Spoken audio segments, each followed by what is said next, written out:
নমস্কার, people voice নিউজে আপনাদের সবাইকে স্বাগত। আমি অরূপ। ইতিমধ্যেই ভারতবর্ষের প্রথম দল হিসাবে আমি কিন্তু বলছি আর কি টাকা সাইফনের হয়েছে বলে ইডির চার্জশিটে নাম লিখিয়েছে আম আদমি পার্টি। যে পুরো পার্টি জড়িত এখনো পর্যন্ত কিন্তু ইডি চার্জশিটে সেটা বলেছে। কেন বলেছে? যে গোয়াতে যে টাকা ভোটের সময় ব্যবহার করা হয়েছে, ইডির তথ্য অনুযায়ী সেটা হচ্ছে 100 কোটি টাকা। সেই টাকাটা ইডি যেটা চার্জশিটে বলেছে যে লিকার গেট কাণ্ডে যে মানি লন্ডারিং করে সেই টাকা 100 কোটি টাকা খাটানো হয়েছে গোয়ার ভোটে। এবং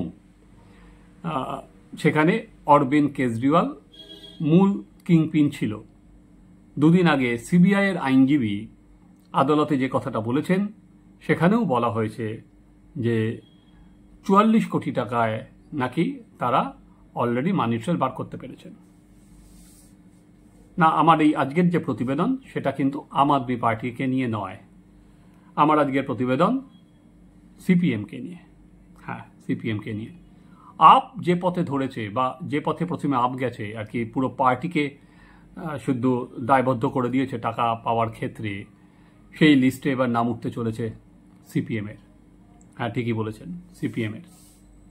ইন্ডিয়ান এক্সপ্রেস আজকে খবর অনুযায়ী যে ত্রিচুর সমবায় কেলেঙ্কারি নিয়ে এবার ইডি সিপিএমকেই আর কি শুলে চড়াচ্ছে, বা সিপিএমকে, তার নামও সিপিএমকেই বলছে যে টাকা সাইফন হয়েছে, সেখান থেকে পার্টি তার লাভ তুলেছে, কোনো নেতা নয়, পার্টির তার লাভ তুলেছে, এবং সেখানে লিস্টে সিপিএম পার্টির নাম আসছে। ফলে স্বাভাবিকভাবেই যারা সবসময় পার্টি, অন্য রকমের পার্টি, যারা সবসময় অন্যদের দুর্নীতি নিয়ে আকাশ বাতাস কাঁপিয়ে বেড়াতো, ত্রিচুর সমবায় ব্যাংক কেলেঙ্কারি কিন্তু এবং সিপিএম পার্টির নাম লিস্টে চলে আসাতে একটা বড় প্রশ্নচিহ্নের সামনে দাঁড় করিয়ে দিল সিপিএম পার্টি দুর্নীতির বিরুদ্ধে লড়াইকেই। চলুন আমরা এবার কি ত্রিচুর সমবায় ব্যাংক কেলেঙ্কারি সেটা সম্পর্কে জানি। জালিয়াতিটা কি হয়েছে, টাকা সাইফানিং কিভাবে হয়েছে, কোন কোন নেতা তাতে জড়িত ছিলেন। তো এখানকার যে সমস্ত সিপিএমের নিশ্চয়ই অনেকেই জানেন, তো কিন্তু অনেক নেতারা বা কর্মীরা বা সমর্থকরা হয়তো জানেন না, যারা প্রতিনিয়ত অন্তত ফেসবুকের পাতা গরম করেন বা বিভিন্ন রকম ইউটিউব চ্যানেলে বলেন যে এরা দুর্নীতিগ্রস্ত, ওরা দুর্নীতিগ্রস্ত।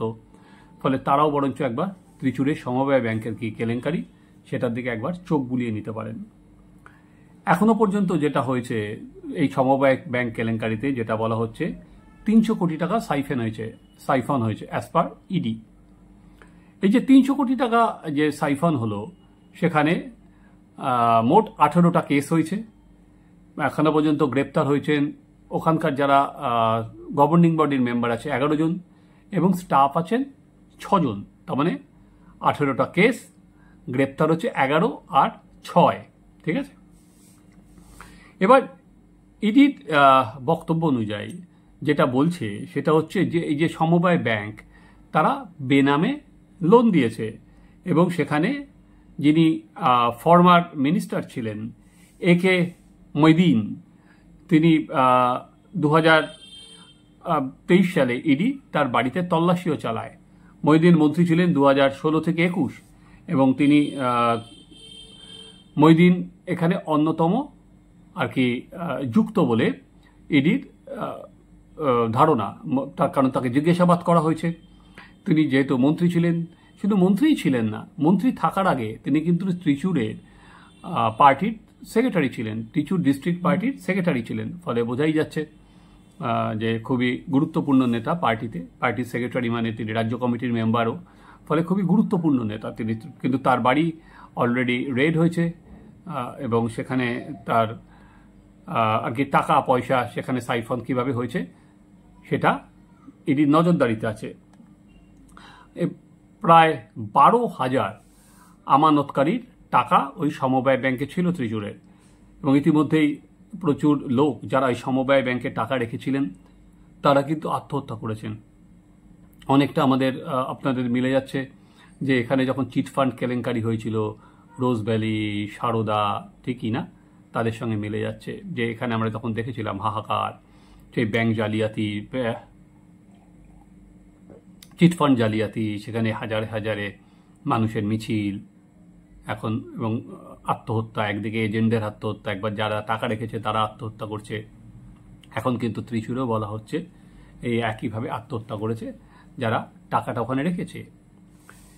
এবার এনফোর্সমেন্ট ডিরেক্টরেট ইতিমধ্যেই সিপিএম কিছু পার্টি অফিসের ল্যান্ড অ্যাটাচ করেছে। 60 লক্ষ টাকা তারা ব্যাংক অ্যাকাউন্ট সিজ করেছে সিপিএম এর, যেখান থেকে 60 লক্ষ টাকা যেখানে ছিল সেখান থেকে 60 লক্ষ টাকা অলরেডি সিজ হয়েছে। ইন্ডিয়ান এক্সপ্রেসের রিপোর্ট অনুযায়ী সিপিএম এর রাজ্য সম্পাদক গোবিন্দন বলেছেন, যার পার্টি আইনগতভাবেও লড়বে, পার্টি রাজনৈতিকগতভাবেও লড়বে, এবং এটা আর কি ইচ্ছা করে যা বলে, এখানে আপনারা যেটা শোনেন, এখানে অনবরত তৃণমূলের মুখপত্ররা যা বলেন, মমতা বন্দ্যোপাধ্যায় যা বলেন, গোবিন্দন সে কথাই বলেছেন যে প্রতিহিংসা রাজনীতি, এখানে এমন কিছু নেই, পার্টিকে জড়িয়ে দেওয়া হচ্ছে।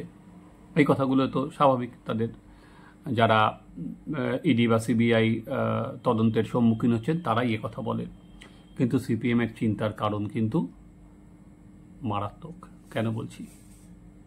কারণ যেখানে ল্যান্ড অ্যাটাচ করা হয়েছে ত্রিচুরে, সেটা কিন্তু তাদের ব্রাঞ্চ কমিটি অফিস, সেখানে ল্যান্ড অ্যাটাচ হয়েছে। এটা এক্সিকিউট করা হয়েছে in the name of district secretary, বর্তমান সেটা হচ্ছে ভার্গিসের নামে। সিপিএম এর নিয়ম অনুযায়ী যেটা দেখি, অ্যাজ পার পার্টি অফিস, এটা পারচেস করা হয় পার্টি অফিসগুলো, সেটা হচ্ছে ডিস্ট্রিক্ট কমিটির নামে। কিন্তু যে টাইটেল ডিড, সেই টাইটেল ডিড এক্সিকিউট করা হয় in the name of district secretary. তাই জন্য যে ডিস্ট্রিক্ট সেক্রেটারি আছে মিস্টার ভার্গিস, ফলে আর কি তার নামে এটা এক্সিকিউট করা ছিল, এবং সেখানে কিন্তু জমি পর্যন্ত এটি অ্যাটাচ করেছে। তার মানে আমরা দেখছি জমি অ্যাটাচ হচ্ছে সিপিএম এর, এক দেখা দেখছি ব্যাংকের জালিয়াতি, ব্যাংক জালিয়াতির জন্য 60 লাখ টাকা অ্যাটাচ হচ্ছে। ওই যে যেটা বলে আমরা শুরু করেছিলাম যে আপ এর জালিয়াতির টাকা বা সাইফনিং এর টাকা, সেই টাকাটা গেছে হচ্ছে বলা হচ্ছে আপ আর কি কুইক প্রোকো, যেটাকে বলা হয় যে আপ তার যখন ভোটের কাজে সেখানে আপ লাগিয়েছে। অরবিন্দ কেজরিওয়াল গোয়াতে যে সমস্ত প্রচার করতে গিয়ে 5 স্টার হোটেলে ছিল, সেখানে সেই টাকা ব্যবহার করা হয়েছে, এবং যেটা সিবিআই বলেছে 44 কোটি টাকার মানি ট্রেল নাকি তারা ইতিমধ্যে পেয়েছে। আবার একইভাবে যেটা বলা হচ্ছে এই যে 300 কোটি টাকা সাইফন হয়েছে, সেই সাইফনের টাকাটা বিভিন্নভাবে ঘুরে সিপিএম আর কি পার্টি ফান্ডের অ্যাকাউন্টে ঢুকেছে, সিপিএম পার্টির জমি কেনা হয়েছে। অর্থাৎ সেভাবে এই যে জালিয়াতির টাকায় সিপিএম কিন্তু তাদের পার্টি ফান্ড ভরিয়েছে, সিপিএম কিন্তু তাদের আর কি পার্টি অফিস বানিয়েছে, জমি কিনেছে, যে ফলে পুরো এই যে জালিয়াতি এবং সিপিএম দুটো কিন্তু একসাথে জোড়া দিয়ে দিয়েছে ইডি। এবার কি হবে বা না হবে এটা তো ইডির বক্তব্য, এবং সেটা আগামী দিনে আদালতে প্রমাণ হবে। কিন্তু রাজনীতিতে সব থেকে বড় কথা হচ্ছে ধারণা। ধারণার বশেই রাজনীতি হয়, ধারণার উপরেই মানুষের মতামত গড়ে ওঠে।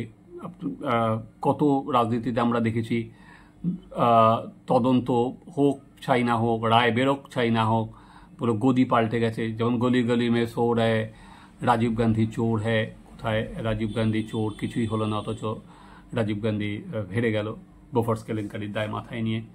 একইভাবে এখানেও এখনো পর্যন্ত আমরা পশ্চিমবঙ্গ জুড়ে যেটা দেখছি, একাধিক দুর্নীতিতে তৃণমূলের বিরুদ্ধে ক্রমশ আর কি বিদ্ধ হচ্ছে তৃণমূল। এখনো পর্যন্ত প্রতিটাই তদন্ত হচ্ছে, হ্যাঁ অনেকে গ্রেপ্তার হয়েছে, এখনো পর্যন্ত চার্জশিট জমা হচ্ছে, ফাইনাল চার্জশিট কোনোটাতে হয়নি।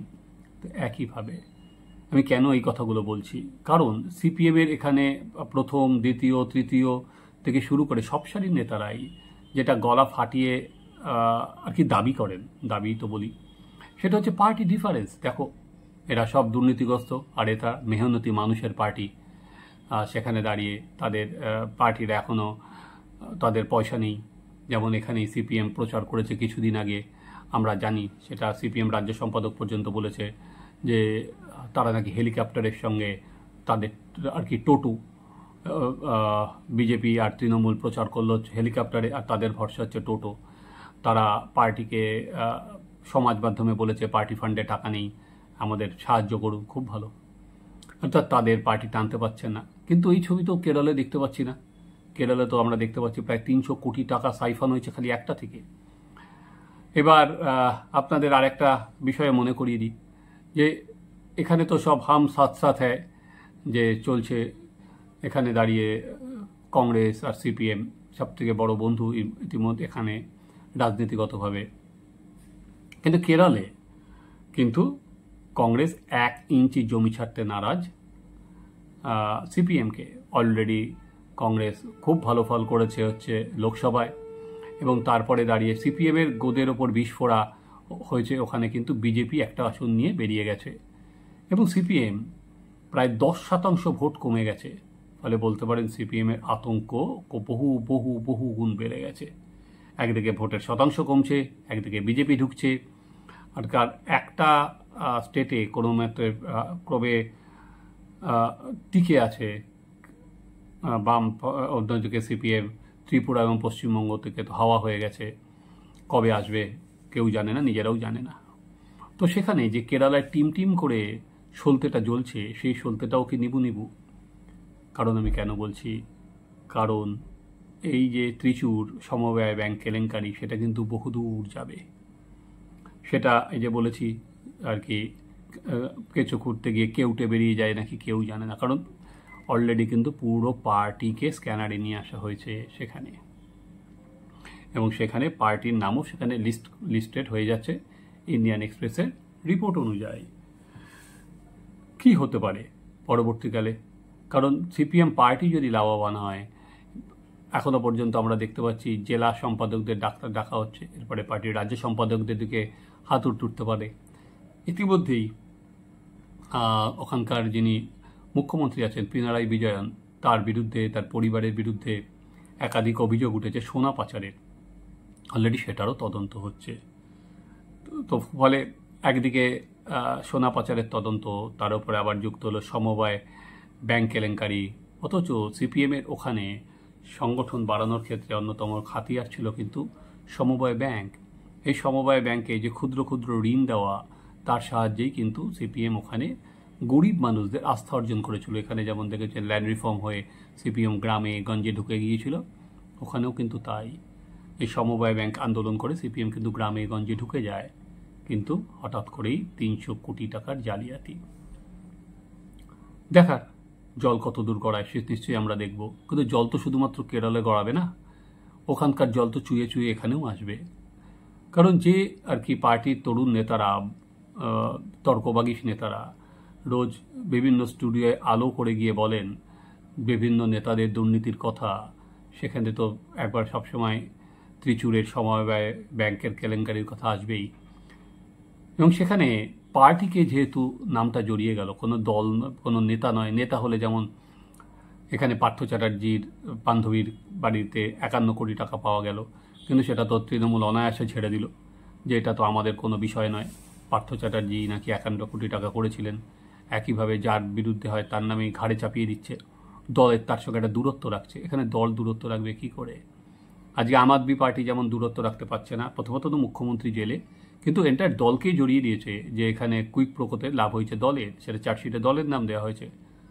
এবং এই প্রতিবেদন অনুযায়ী এবার কিন্তু তারপরের পদ হচ্ছে সিপিএম। আচ্ছা, পুরো দুর্নীতিতে কিন্তু পার্টিকে জড়িয়ে দেওয়া হলো, কোনো নেতা নয়। এটাই হচ্ছে মূল জায়গা।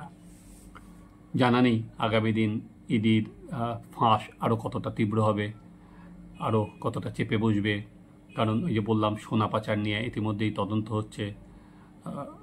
আবার এখানে যেরকম তৃণমূল বলছে, ওখানে সিপিএমই একই কথা বলছে, প্রতিহিংসার রাজনীতি, তারা বুঝে নেবে। কিন্তু চাপ তো একটা আছেই। ওখানে রাহুল গান্ধী পর্যন্ত গিয়ে বলে এসছে যে নরেন্দ্র মোদীর বিরুদ্ধে পিনারাই বিজয়ন কোনো কথা বলেন না, এবং এখানেও পিনারাই বিজয়নের বিরুদ্ধে কোনো ব্যবস্থা নেওয়া হয় না, ইডি বা সিবিআই নেয় না। ফলে এই দেখুন, এইসব রাজনৈতিক চাপানুতর তার মধ্যে থাক। কিন্তু আজকে আমাদের যে প্রতিবেদন, সেখানে একটা জিনিস যেটা পরিষ্কার, যে যারা এখানে বুক বাজিয়ে সিপিএমের যে সমস্ত নেতারা বলেন দেখো আমাদের বিরুদ্ধে কোনো তদন্ত নেই, এবার কিন্তু বলার আগে তাদের বুকে একবার অন্তত হাতটা দিতে হবে। কারণ আঙুলটা যদি আপনি 4টে আঙুল অন্যদিকে তোলেন, একটা আঙুল তো নিজের দিকে যে হয়, সে একটা আঙুল হচ্ছে কিন্তু ত্রিচুর সমবায় ব্যাংক। আপনারা দেখুন জল কত দূর গড়ায়, আমরাও নজর রাখি। আপনারা দেখতে থাকুন আমাদের চ্যানেল সাবস্ক্রাইব করুন, আপনাদের মতামত জানান।